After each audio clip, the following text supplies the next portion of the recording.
Om Asato Ma Sadgamaya Tamaso Ma Jyotirgamaya Mrityorma Amritam Gamaya. Om Shanti Shanti Shanti. My namaskars to all the organizers and all the students gathered here. I'm really very happy to be here with all of you this morning and very happy about the profound topic you have chosen, self-knowledge. So some of you, I think, are already acquainted with this topic. I heard you have it part of your syllabus, but the way we are going to discuss it today is mainly the Yoga Vedanta way. What is the meaning of self? Some idea of this you must inquire about it, you must think about it, and it must become part of your thinking because you are going to be the teachers of tomorrow. I'm happy to be addressing this group because you are going to inspire very high idealism, very high values in our upcoming generations. You are going to be the teachers, the torchbearers of change. And that is why if you have some idea of our spiritual heritage, what we mean by self-knowledge, who is this I in us, and how our value system comes from this knowledge, then that would be something wonderful because then you will be able to give this first-hand knowledge to students. And I believe that teachers and parents are the main torchbearers of change, not just the policy makers, not just the administrators, because who is it who gives sanskars? The most important thing about the human life is sanskar.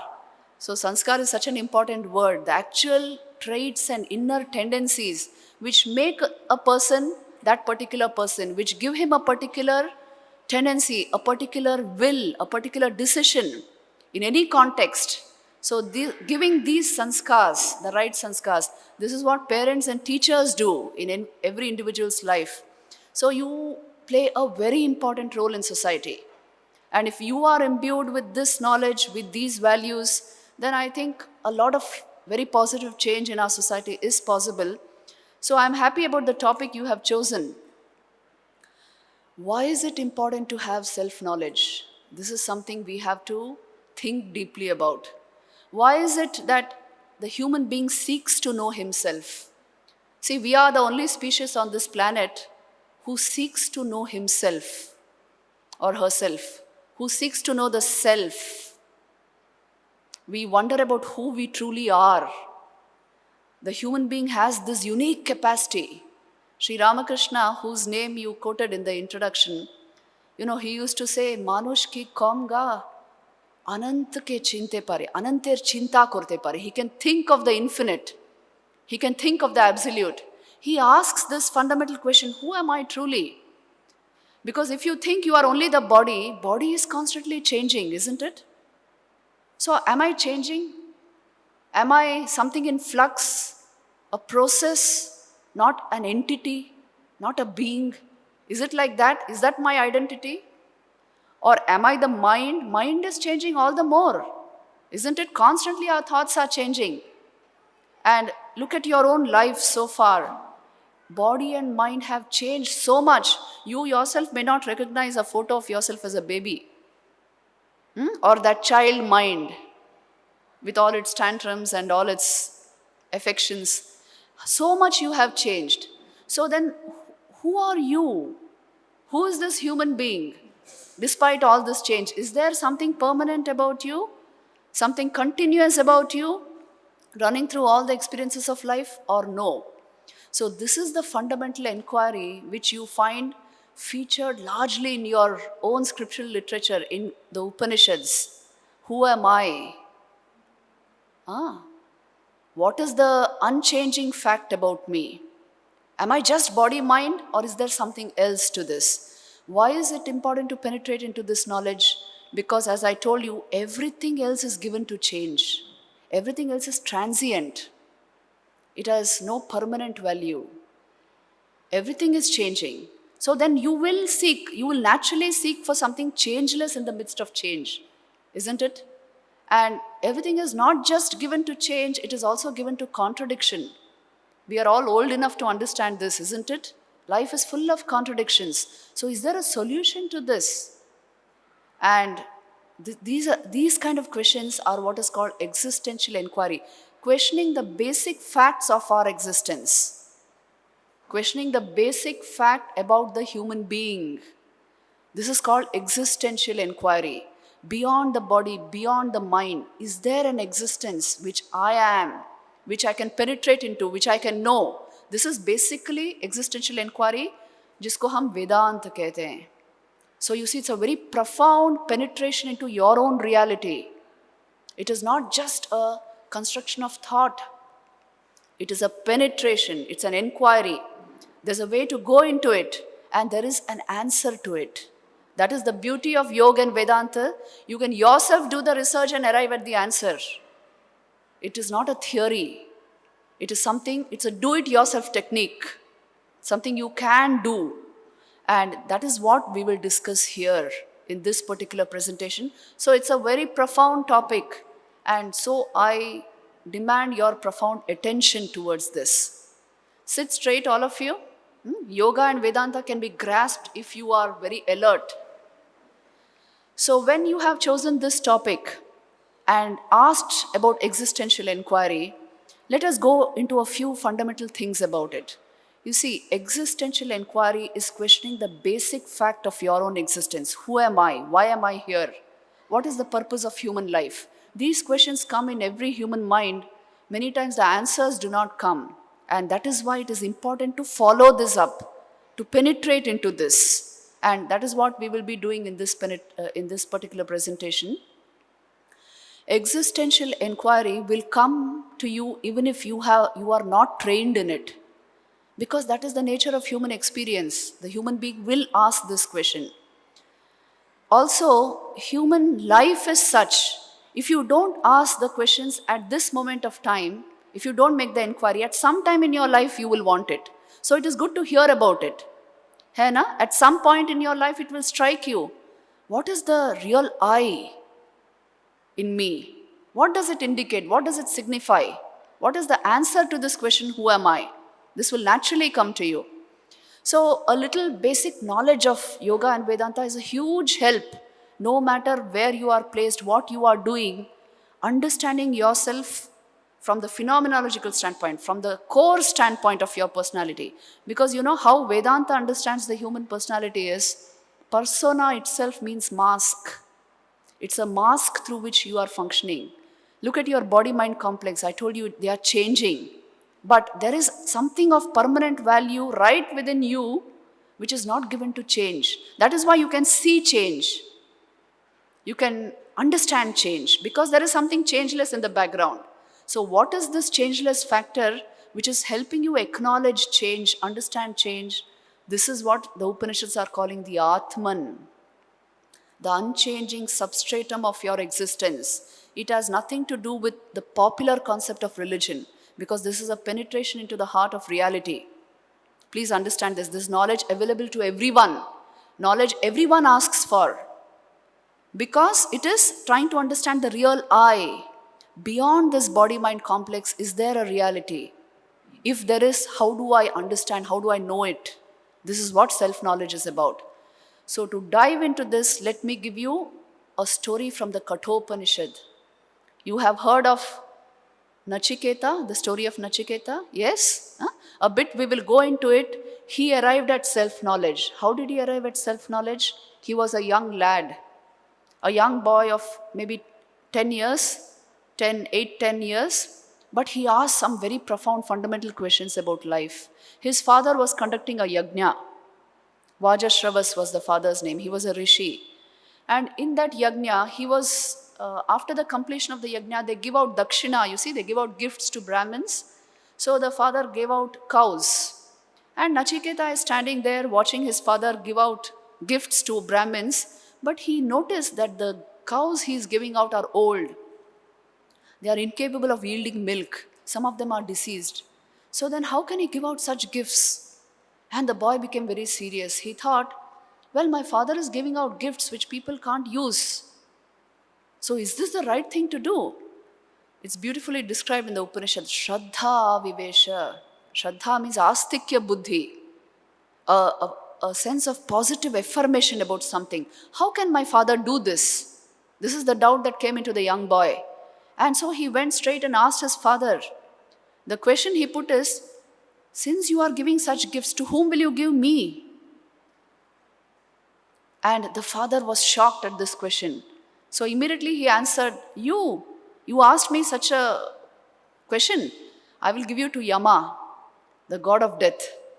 So it was just an utterance from the father, but the story goes that the son took it very seriously and he proceeded to the abode of Yama, the god of death. Which means what? He went to ask his fundamental questions to the Lord of Death himself. And the story goes that he waited at the gates of Yama, the god who would explain to him the mystery of life. He waited there for 3 days because Yama was not there in Yamlok. And he was on one of his rounds, maybe collecting souls. So anyway, this child waited, and when Yama came back, he was very perturbed. He thought that I have made a Brahmin wait for 3 days without food and water and without welcoming him. So he told Nachiketa, this is a wrong I have done because you are a very highly qualified Brahmin. Ask 3 boons from me. And then Nachiketa, look at the kind of boons he asks. First thing he asks is, let his father be able to accept him when he goes back. Because going back from Yamalok is like coming back from death. So see that my father gets his peace of mind, is happy to receive me back. This is what he asked for. Secondly, he asks about a sacrifice, which is called Nachiketa sacrifice. We won't go into that. But the third boon he asked is very pertinent to us because it concerns self-knowledge, our topic of discussion. He asked for Yeyam prete vichikitsa manushye astiti eke nayam astiti chaike etad vidya anushishtastvayaham varanamesha varastritiya, he says. Which means I am asking for the knowledge beyond death. When a man dies, some say he persists, he exists still. Some say he is no more. What is the reality about this? What is the truth about this? What happens when a man dies? Does he continue to exist? Or that is the end of life? That is the end of existence. Now Yama was so stunned at this question that he tried to tempt Nachiketa with a number of things in order to draw his mind away from this knowledge. He said, why do you ask this very serious question? Even the gods like Indra, Varuna, all these gods, they have not been able to penetrate, get this knowledge firsthand, fully. So ask for something else. I am prepared to give you all sorts of gifts, all sorts of boons. Shata Yusha Putra Pautran Vrinishva Bahun Pashun Hasti Hiranyam Ashwan Bhumer Mahadayatanam Vrinishva. And ask to live for as long as you want. Ask to inherit this earth. Ask to become a king. Ask for wealth. Ask for horses. Ask for beautiful women. I will give you all these. But don't ask for this knowledge, because it is not easy to get this knowledge. But you know, Nachiketa's answer to this, he said, only this knowledge I want. See, this is the determination required to penetrate into self-knowledge, because you are trying to find the very crux of human identity. It requires a certain amount of discipline of this system. If you want the experience firsthand, you must discipline this system. So he tells Yama, I am prepared for whatever it takes to get this knowledge, and what you are luring me with all these temptations, Sarvendriyanam Jarayanti Teja. Look at the discrimination of this young boy. He says, the other things which you are offering me, they will only take away my energies. They will take away this vibrancy of my mind. I don't want them. I know how much happiness they give me. So you see the mettle of Nachiketa. So this is basic to self-knowledge, this stern sense of discrimination, analysis, understanding the nature of life, what it has to offer us, and then wanting to penetrate into the very heart of this knowledge. Without this discrimination, you cannot penetrate into this knowledge.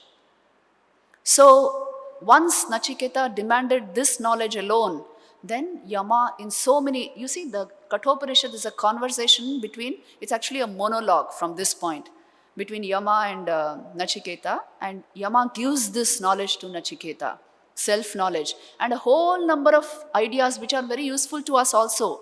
So I will primarily not go into those ideas, like you have the beautiful distinction between Shreyas and Preyas in the Kathopanishad.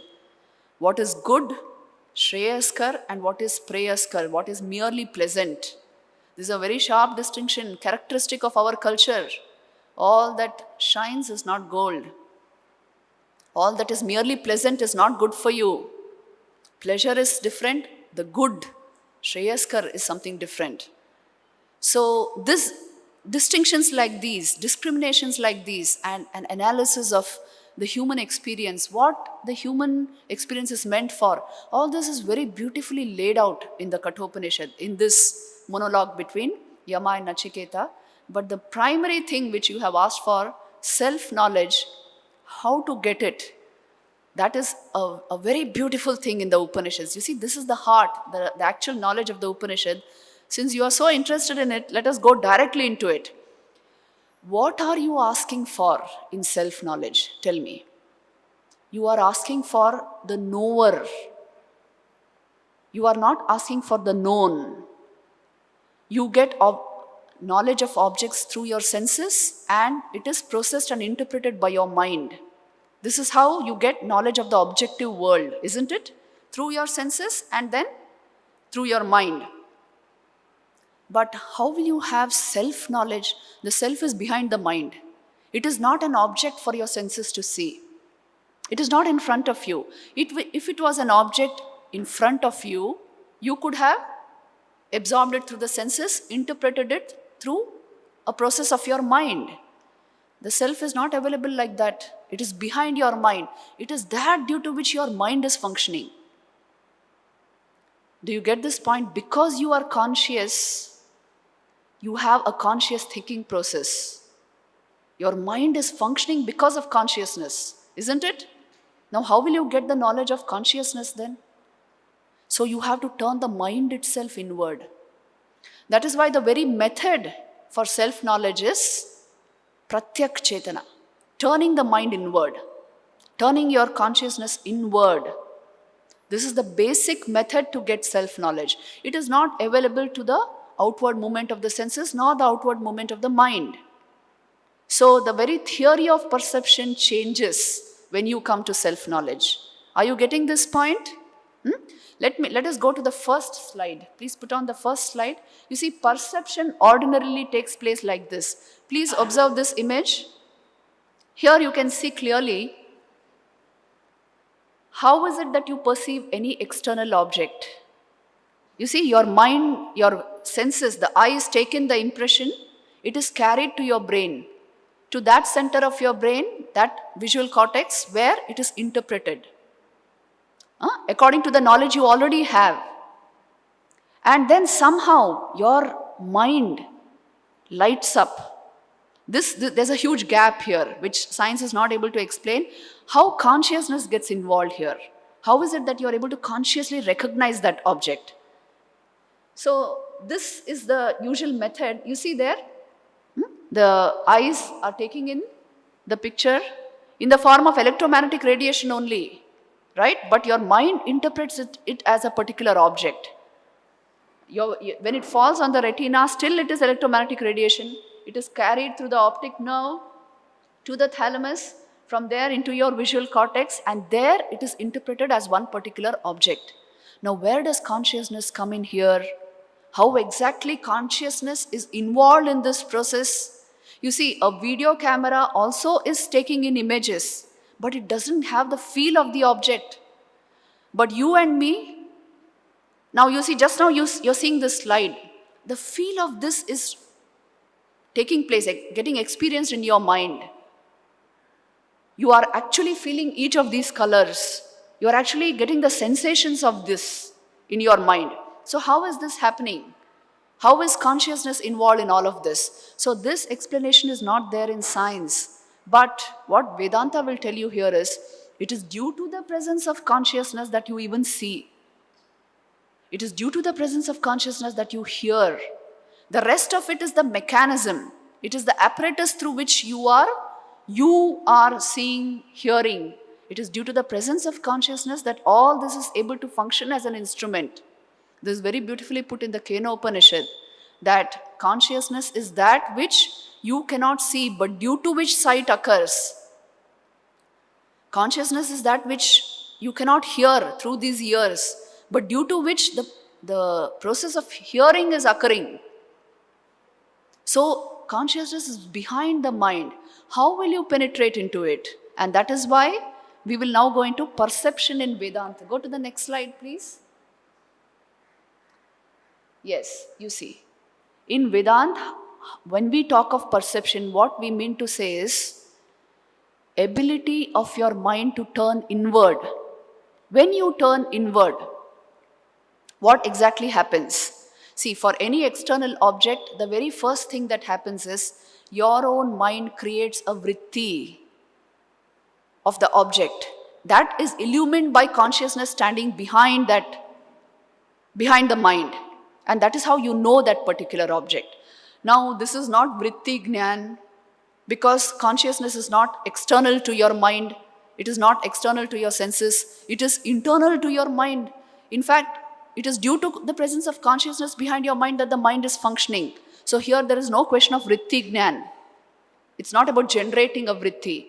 But if the whole mind turns inward, then it is possible to capture this knowledge. If the whole mind turns inward, it is possible to capture this knowledge. That is why the direct path which is given to it is meditation. Isn't it? For self-knowledge, what is usually prescribed? Meditation. You can get this knowledge if the mind has... Meditation doesn't essentially mean just that you sit with your eyes closed. It essentially means that the mind is turned inward. The eyes can remain open also. But the mind is riveted to a point in your system from which is the source of your perception. This kind of an inward turned mind, it stops functioning like a lens.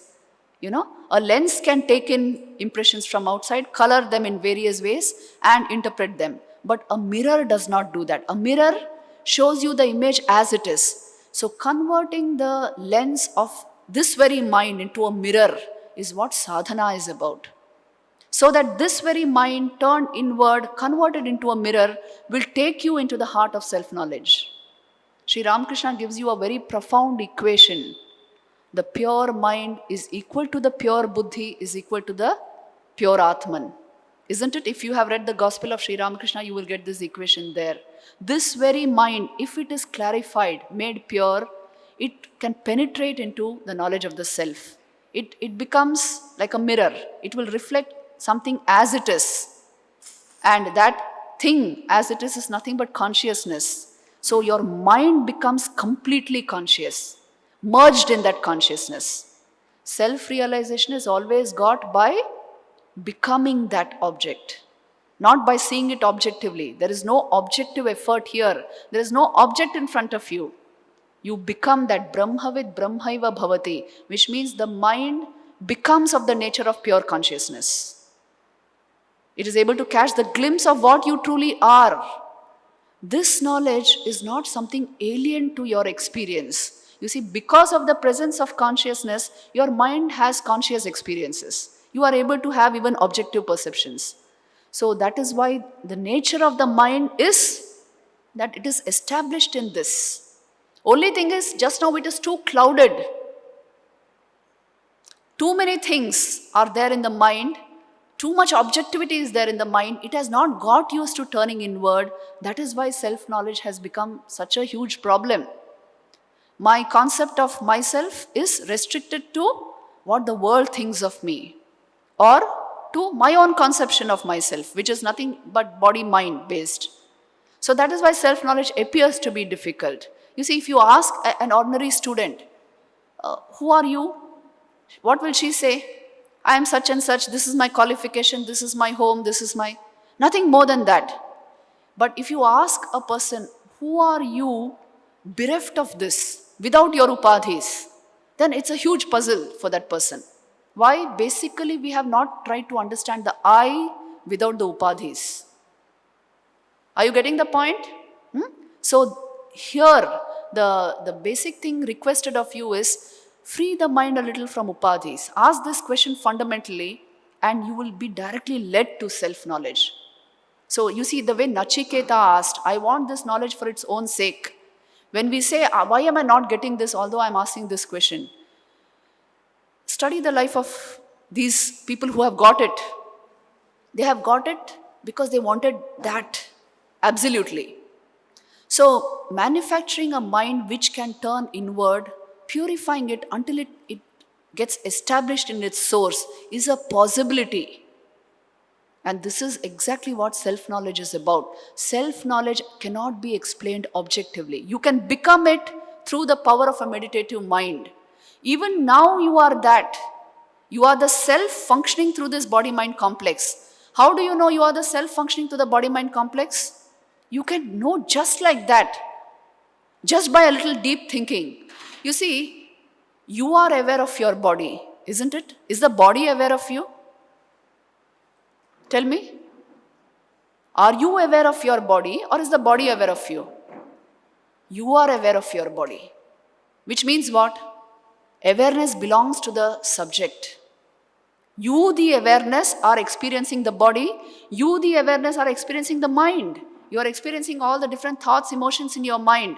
The very fact that they are objects of experience means you are the supreme subject. You, the awareness, are perceiving them as objects. So obviously you are not the body and mind. There are so many logical clues through which you can know you, the awareness, are functioning through this instrumentation. So it is not difficult to penetrate into self-knowledge. Our only problem is we have not got used to this form of thinking and sadhana. But this was the basis of your culture. Please remember, the Upanishads are the basis of our spiritual heritage. This was a way of thinking which was part and parcel of every person's life. The greatest energies which this particular race has invested has been in the realm of spiritual investigation, has been in the realm of this knowledge. If you go into our literature about 400 years back, you will see in a big way all these discussions took place. This was part and parcel of our culture. And this is the basis of this very profound culture. So since we have already invested so much of time and energy into this knowledge, it should not be difficult for us. It only requires a certain amount of training of body and mind. Just go to the next slide. Now look at this. Who am I? If you ask this question firsthand, what is the picture you get of yourself? You see, right here, if I ask you, who am I? You will say, well, I am a thinking mind or I am a particular intellect. Since you have been hearing Vedanta now, you will give me such answers. But Vedanta goes a step further to this and says, no, you are the awareness who is asking this question. That is using the intellect to understand the mind to function in this body. If I show you a selfie of yourself, you see what is happening. You are seeing yourself, but your mind is seeing your body. Your intellect is acknowledging your mind seeing your body. The whole thing is happening in your awareness. So your awareness is the primary part of you. So the actual answer to the question, who am I, is this. The light of pure consciousness reflected in the mind is what is called Chidabhas technically. It is the light of awareness that pervades your buddhi. Isn't it? You can feel it. Even in ordinary experience, right here you can feel it, that your mind is self-aware. Awareness exists in the mind. It can be captured. It generates the empirical sense of awareness, your sense of being. This is technically called the jiva, the entity that designates itself as I. So this is the real you, the unchanging you. Body and mind will change, but this awareness does not change. And it is possible to go into this level of awareness by making the mind more and more conscious, by taking it away from our compulsive drives, compulsive thinking. By training the mind, it is possible to penetrate into the very heart of awareness. And this is what is called self-knowledge. If you read the literature available in your Upanishads, in your Vedas, you will see that this is the picture of yourself which they are giving. You are not merely this body-mind complex. Don't do this injustice to yourself that you will only identify with this and allow the whole world to identify you with this. You are the Atman functioning through the body-mind complex. You are divinity itself embodied in this form. This is your real nature, and assert that divinity. It does not change. It cannot be in any way manipulated. It cannot be in any way watered down. You are essentially that. This is the message of the Bhagavad Gita, the Upanishads. Nainam chindanti shastrani, nainam dahati pavakaha, nachainam kledayantyapo, na shoshayati marutaha. You have heard all these verses? Yes? Bhagavad Gita? You are essentially consciousness functioning through this body-mind complex. You are of the nature of existence, consciousness and bliss itself. All power is within you. All strength is within you. All knowledge is within you. That is why. And you can bring out whatever you want if you train this system, this body-mind complex. Vivekananda used to say, call upon the sleeping soul and see how it awakens. Power will come, glory will come, goodness will come, purity will come. All that is excellent will come once the soul is aroused to self-conscious activity. This is the goal of human life. Self-knowledge, self-realization. This is your very nature. How can you not ask about it? In this present state of experience also you can feel the reality of this, because you know there is an unchanging I in the midst of all the changes of life. You see, you were that infant, you were that teenager, you were that youngster. Now maybe you're getting on in years, but the I is common to all of this. You are aware of the body-mind complex. Body-mind is not aware of you.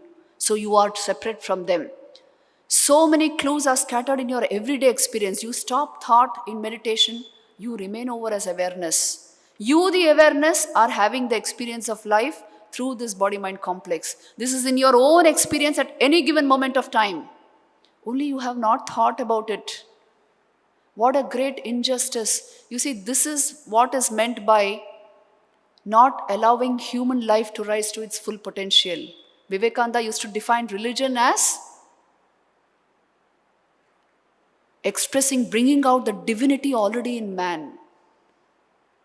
This is the real concept of religion. This is the real thing about the Upanishadic philosophy, that you bring out your inherent potential divinity through this understanding, through this knowledge. So the fact that you have asked for this knowledge in this manner, I'm very happy with this particular group, because you have been able to take this.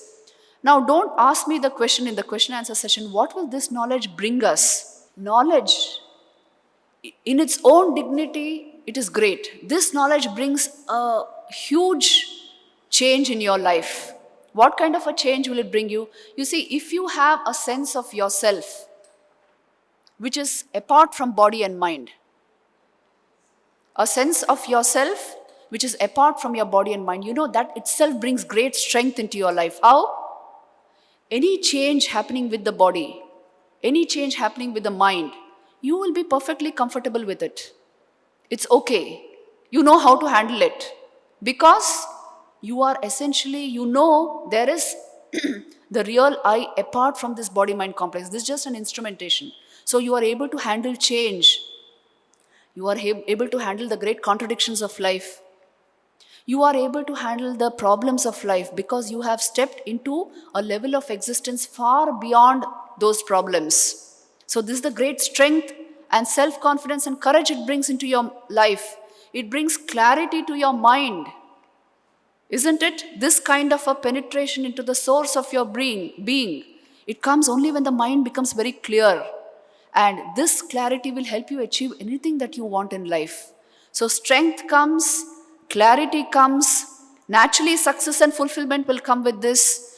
And most of all, the psychological problems which our youngsters face, they will go out of your life. Because psychological problems only come when the mind is untrained.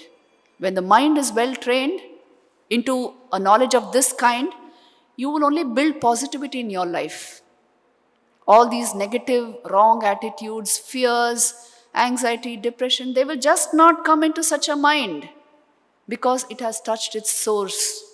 So great is the blessing of self-knowledge. You are going to be teachers of tomorrow. This high idealism should come into your life. You see, this is what you will be transmitting to the next generation. If you yourself are not imbued with these ideas, what will you transmit? Tomorrow your students will ask you, why should I be good to others? Today students let's bring it to the practical level. They will ask you, why should I have values? If I get more pleasure by harming somebody, why should I not do it? Because the other person is nothing but you in another form. You see, the awareness which we have been discussing, that is the only common factor in all of us. Body and mind change, they are different. As bodies and minds, we are very different. But awareness has no plural. The same awareness is getting manifested through different bodies and minds. So herein lies our unity, the unity of all existence. Once you intuit this, will I have to tell you, be good to others, be kind to others? You don't have to be told. Naturally, you will do that which will only bring good to others, which is only beneficial for others. So this is the basis of all morality. Do you understand this? Self-knowledge. Entire Hindu ethics is based on the ontology of the self. This knowledge will naturally bring a kind of unity, a perception of unity in everything. And so you will not have to be taught why you should be good. You will naturally only be good. Great are the blessings of this knowledge. In fact, the Upanishads will themselves give you a whole list. All goodness comes into life once this knowledge comes into your life.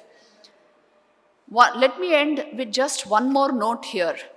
I heard you have been studying the life of Sister Niveditha. Last year you have been doing something of that type in the programs organized by the mission here.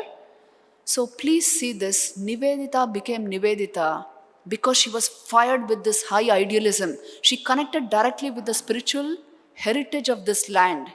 Isn't it that she was so caught up with this that she could actually renounce everything and come here in order to get this knowledge. And she became a motive force, a great inspirer of this knowledge, these values into many girls. Even today we take inspiration from her. From where did this inspiration come from?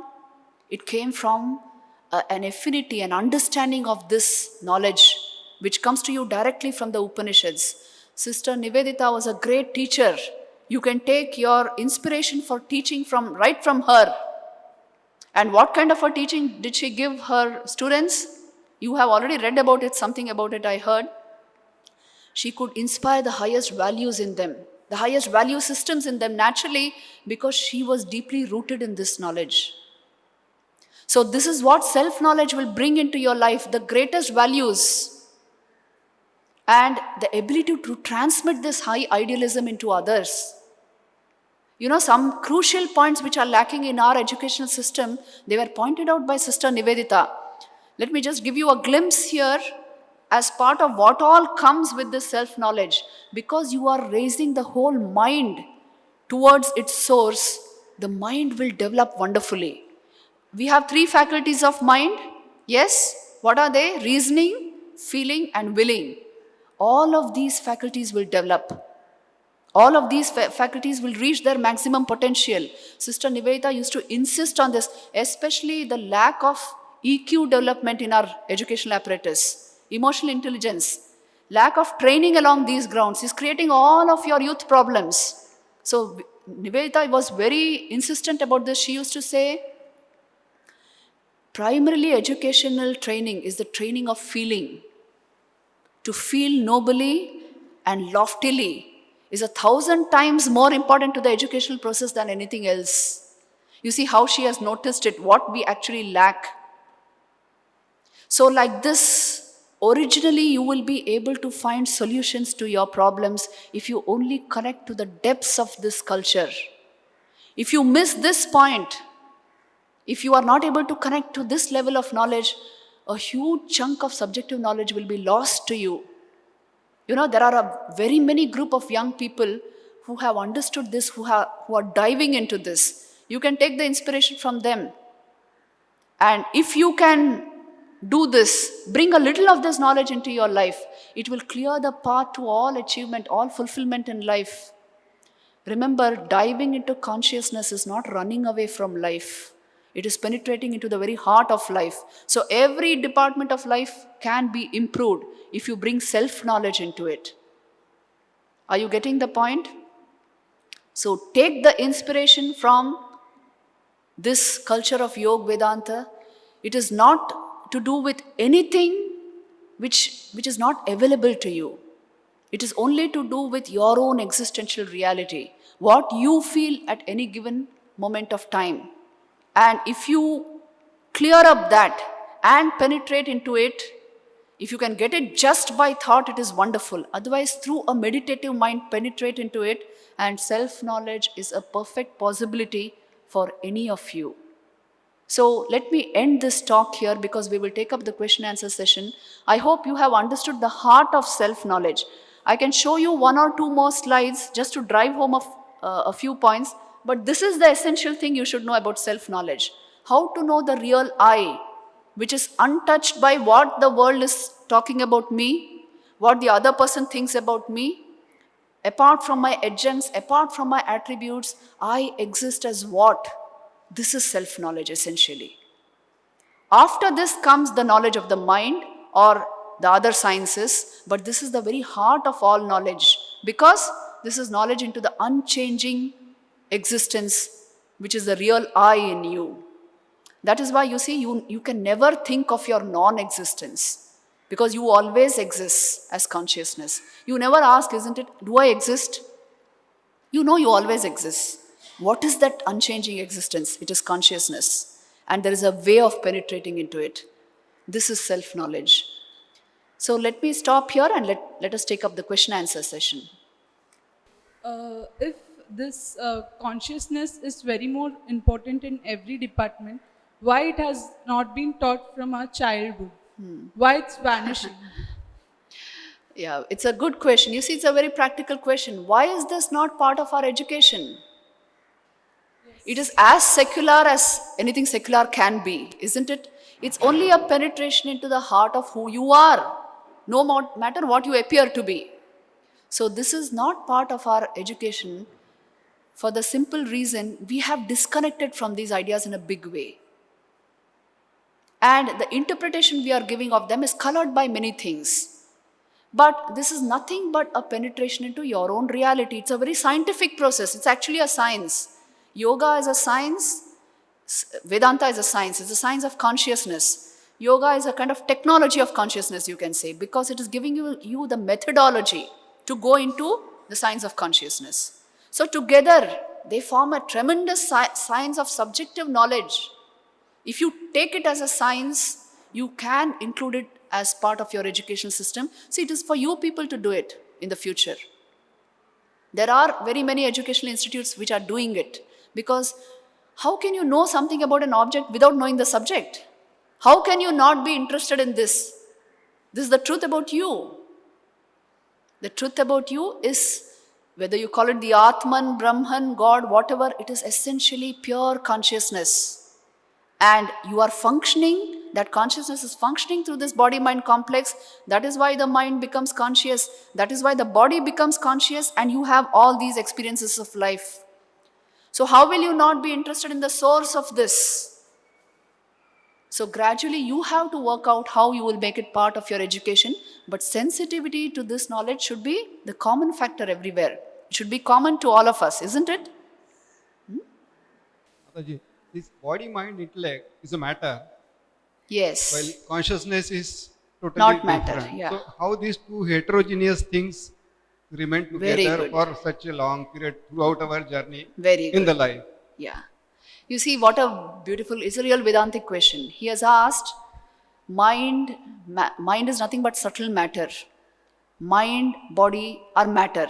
Consciousness is not matter. How did these two have come together? How are we getting confused about these two things? So when you have asked such a subtle question, then I should give you the direct answer. The direct answer in our philosophies is they have not mingled. Advaita Vedanta will tell you they have not mingled. Consciousness is always separate from the mind-body complex. You just thought they have mingled.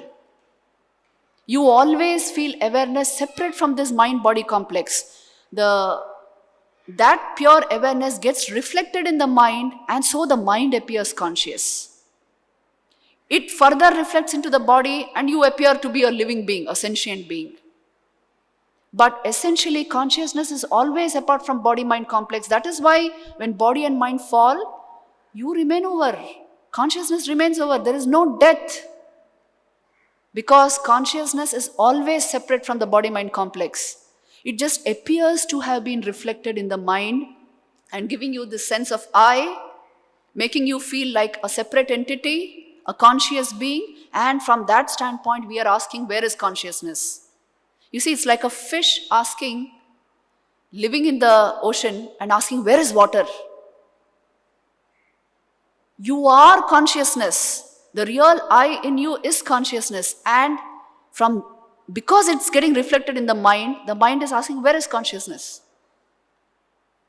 So the way to understand this is, train the mind to turn inward and the whole picture will be clear to you. Matter and non-matter never got mingled. They are always separate. You can know this only if your mind completely turns inward. It becomes of the nature of that pure consciousness. So then you know that is the only reality. Not that, you see, there is one soul, then there is a body, mind, then there is a world of objects. The mind, the body, the world of objects are an appearance in your consciousness. That is the actual fact about life. They are appearing as different things in your consciousness. You know, in Vedanta we say God alone is. Everything else is not. Not that God is all. God alone is. Everything else is an appearance in that. This is classical Advaita Vedanta which I am telling you. How can you understand this? You see, you can understand it in your own system. Now, what's your name, please? Milind. Huh? So, do you ever practice, my name is Milind, my name is Milind, my name is... No. You just know your name is Milind. You have been identified with that name you know. You were not born with that label. Your sense of yourself was always awareness. You are always self-aware. Identified at present with this name. You see, all these facts about this name Milind are known to you already. So, what I'm trying to tell you is, what is unreal never became real in your consciousness. You have just assumed. Because we have not been used to Vedantic thinking, we have just assumed, you have assumed I am Milind.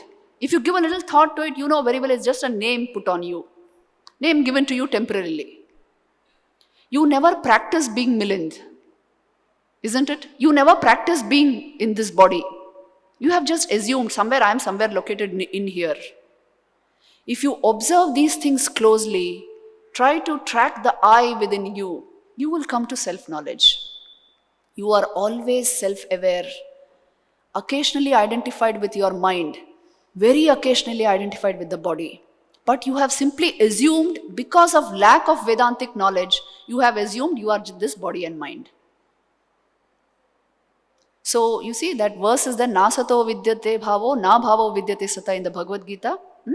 The unreal never came into existence. The real never went out of existence. You have not been able to understand this because you have not penetrated into self-knowledge. Reality is always as it is. If your mind opens up to reality, you get this knowledge, subjective knowledge. If it remains closed, everything will appear to you in bits and pieces. And you are trying to put the bits and pieces together. So the heart of the whole thing is, you must make the original penetration yourself to understand the nature of this world, to understand the nature of existence, to understand my own real being. I must make the inner penetration myself. I told you this is a do-it-yourself thing. Yoga leads to Vedantic knowledge. If you can just get it through enquiry, fantastic, wonderful, nothing like that. If you require the aid of a meditative mind, take that aid. You, the awareness, are asking about external reality. You, the awareness, are asking about mind and matter and non-matter. But you are always that awareness, which doesn't change. Yes, very profound question he has asked. I expect such questions from this audience. Exist in all living beings, or it just happens among humans? Consciousness alone is, everything else I told you is an appearance in that consciousness. What does this mean? You see, when do we say living and non-living? Sentient and insentient. When consciousness has a mind to reflect off from, it has a surface from which it can be reflected, that entity appears to be conscious, living. Like you and me. This mic, we say it is non-living. Why?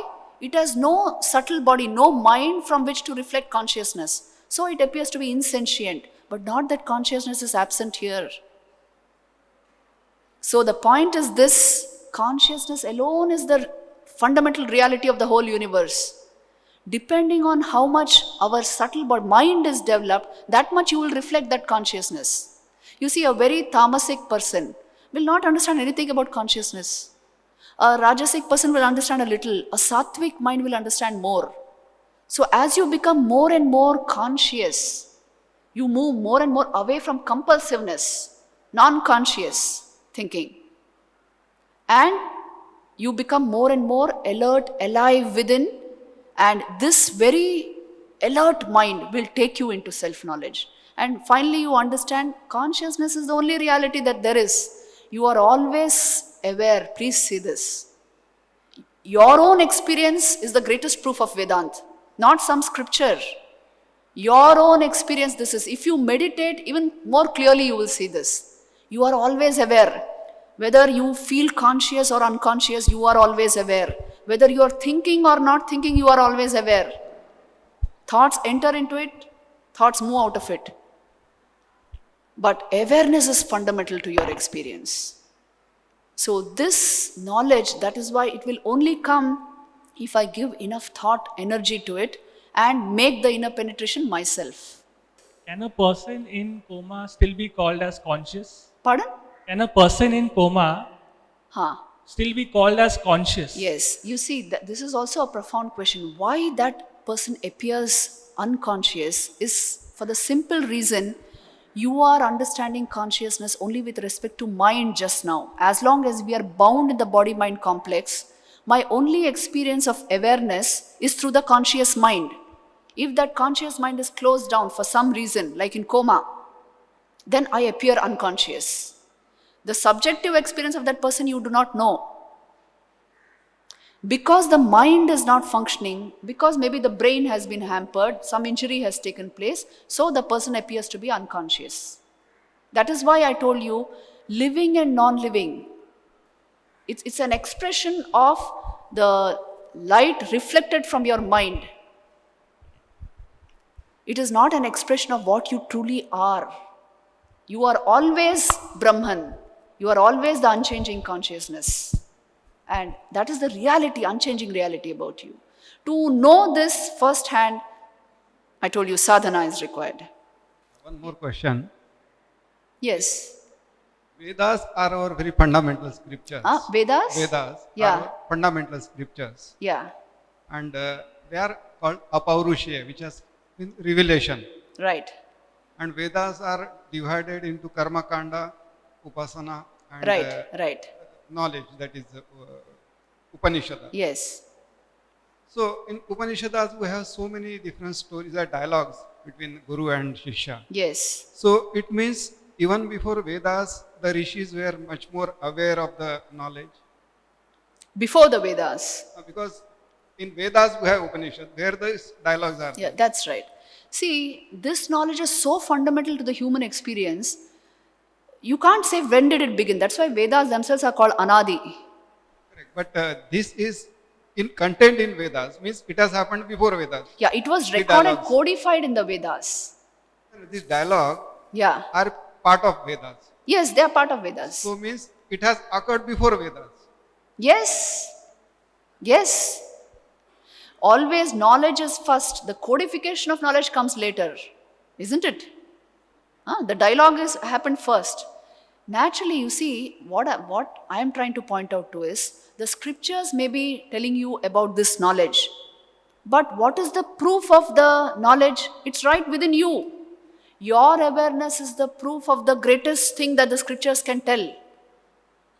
Vivekananda pointed out to this. He said, you are the proof of this knowledge. The fact that you are aware. The fact that awareness can exist apart from mind function. This is the greatest proof for the presence of the Atman. And you can use the scriptures to validate this experience which you yourself are having all the time. You have not noticed it. Please see this. Pratibodha viditam matam. Kenopanishad. They are telling you every moment you are having it, you are not noticing it. Because in awareness you are experiencing anything. But you have failed to penetrate into that awareness. So experience has become more important. So turn the experience inward. Turn the instruments of perception inward. You will see awareness is the fundamental fact. So yes, this knowledge existed even before the Vedas. Whether consciousness is connected to our soul? Connected to? Soul. Yes, in Indian philosophy, consciousness is what is being called by spirit, Atman, soul. Soul is primarily a Western word actually. There in Western philosophy, the higher mind is called the soul. But in Indian philosophies, the Atman is pure consciousness. So after death, soul is alive? Yes. So whether consciousness is alive? Yes, consciousness alone remains over. You see, in Nachiketa's case, he is asking for the truth about death. What survives a man after death? And the knowledge being given to him is the self survives. The self survives death. Death is nothing but the fall of the body. Even your mind survives. Consciousness carries the bundle of your mind and according to its karma transmigrates. This is the idea of reincarnation. But your consciousness itself never got mingled with the body-mind complex. So it always survives. There is nothing called death basically. So where does the consciousness goes after death? The mind goes to different realms according to its karma. And the mind is presently reflecting consciousness. That is how you feel yourself to be. So you transmigrate to different lokas as per your karma. But essentially you are not even mind. So consciousness never transmigrates anywhere. That is the whole thing to understand. Your soul is ever free. But your mind will go through various experiences here and hereafter in order to get this knowledge firsthand. This is the idea.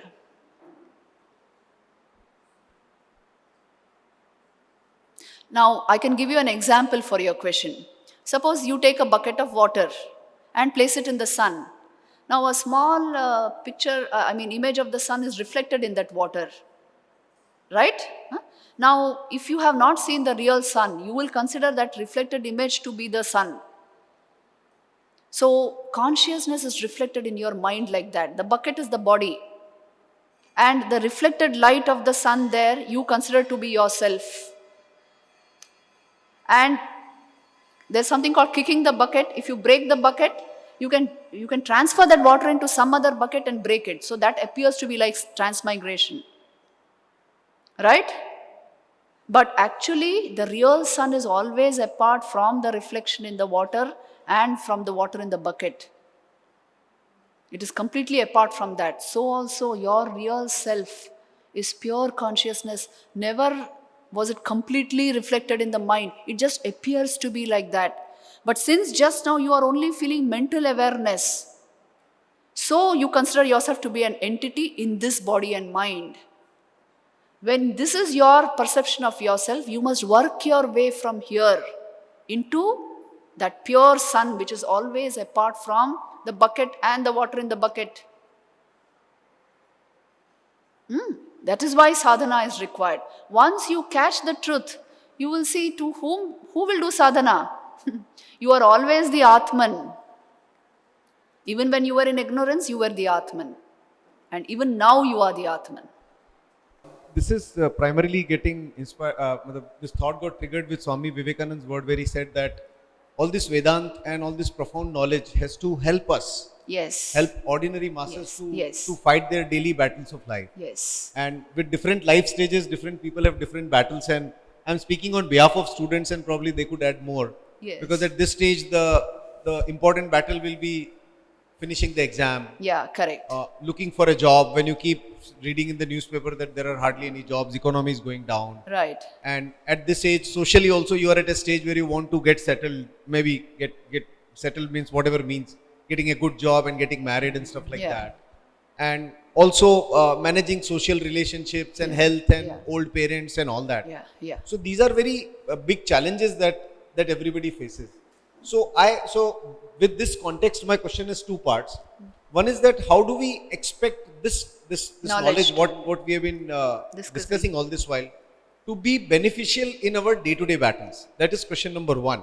Yeah. And the second subsidiary question is that what are some of the practical steps that we can take to move a little bit towards this knowledge and experience those benefits firsthand in solving our today's problem. Very good. Because once we are able to do that, then it will probably motivate us more to go deeper. Acha, itna mila hai to aur bhi milega. Yeah, Wow, yeah. good. So Correct, let me go correct. deeper. And then the journey will start. Correct. So if you could throw some light on it. Beautiful. You see, Sri Ramakrishna used to call this a huge mine of precious gems. Once you get the copper mine, he says, go further ahead, the silver mine, then the gold mine, then the mine of gems. This knowledge is like that. But the question he has asked, very pertinent. You see, practically, what can I draw from this knowledge? First of all, as I told you, this knowledge will bring you strength and clarity, which is of great practical use. You know very well, in all the changing situations of life, if I know there is one unchanging thing, isn't it a huge solace? Death will not overpower you, fear will not overpower you if you know in the background there is a reality which doesn't change. And then this brings immense clarity of mind, because you see your concentration, even if now your immediate goal now is forming your career, a great career for yourself. Without concentration, without focus, how can you do it? You can only concentrate a mind which is not muddy, which is not wrongly conditioned, which doesn't have too many negativities. And to overcome these problems, this knowledge is required. If I don't know anything about this system, how am I going to keep it clean? You see, today's students, all sorts of exposures on all sides. So all sorts of thoughts going on in the mind. Once I know this is what human life is meant for, this is the purpose of human life, I will strive to keep my exposures positive. I will strive to purify my thoughts and feelings, because I know I have a great goal in life. And this penetration itself brings about that clarity, that focus in your life. People who have a spiritual background are extremely focused, and so they are successful everywhere. It is the lack of this knowledge that has made us so cynic, distracted, unfocused, and then we are asking why there is no success, why no fulfillment in life. You must work on yourself. What's the point in knowing everything about this world and not knowing yourself? So, this knowledge is beneficial in all aspects. It will train this system to achieve the highest goals of life. And then he said, what practical steps can we take towards this? Practically, I will tell you, first thing when you get up in the morning, you must spend at least 5 to 10 minutes in some form of yoga. Either let it be prayer, or let it be just sitting quietly with a concentrated mind on God, or some form of elevated reading of maybe Bhagavad Gita or the Gospel of Sri Ramakrishna, some such book. Just 5 to 10 minutes of some elevated thinking every day. First thing early in the morning. And a regulated lifestyle. This is all I will ask from you. Not a very erratic lifestyle. Anytime I slept, anytime I ate, or always ate only fast food. If you lead this kind of a life, your own mind will be totally out of control all the time. If you want it to be collected, a little regulation of lifestyle is required.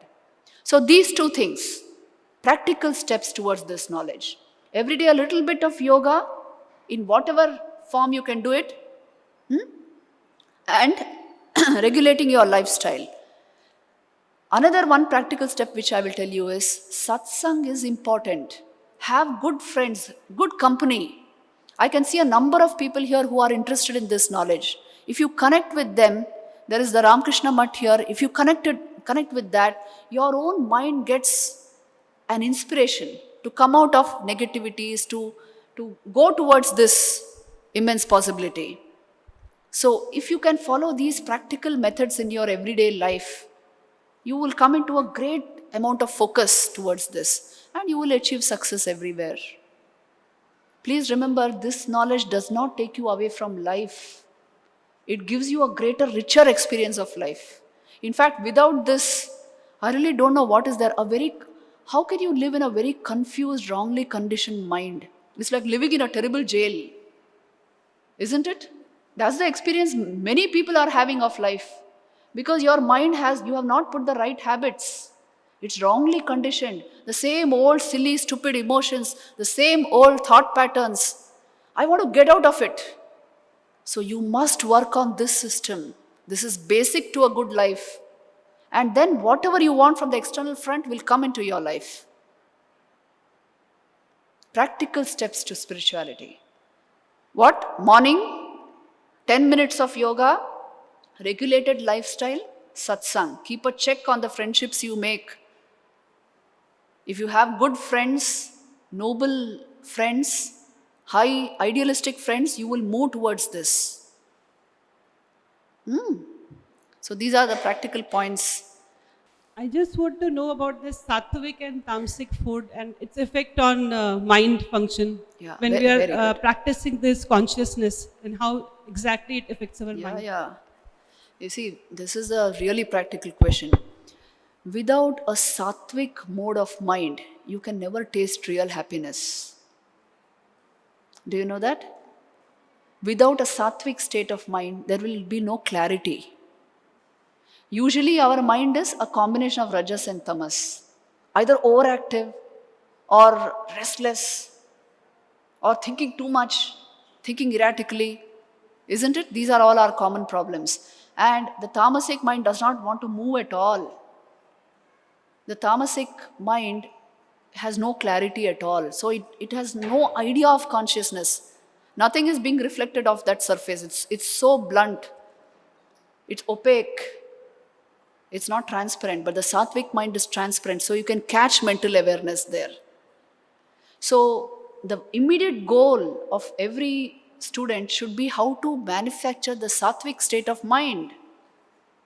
This is part and parcel of our culture. And for that, basic things is regulate your sense intake. Let it be sattvic.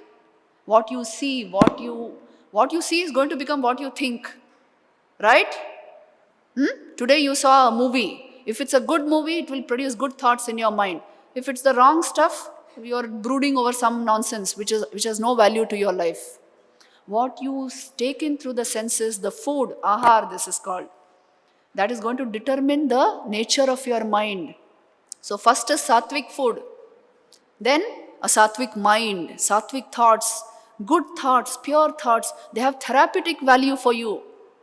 They will raise your consciousness. They will improve your health. They will bring clarity into the mind. And their mental awareness will increase as a result. And so you can become sensitive to this knowledge. So there are ways to do this. Aisa nahi hai ki this knowledge is very difficult, it is beyond us. No such thing. In this very world, a number of people are doing it. Why can you not do it? This is the time to do it. And tomorrow, if you can be an inspiring agent, an agent for real change. If you are deeply into this, you become a natural inspiration. Because the actual vibrations you give out is what is going to affect your students. If you are doing that particular value, if it's part of your life, you can inspire students with it. Hai na? So you have great responsibility. Please remember this. The teachers are the actual torchbearers of change. What you say, 100 minds are absorbing. So become of such a type that through you are at the helm of change. Through you, enormous change will come into our society. This is what I expect from you.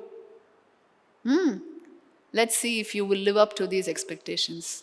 So thank you very much for this enlightening session. I also enjoyed it. I enjoyed your questions very much. Thank you.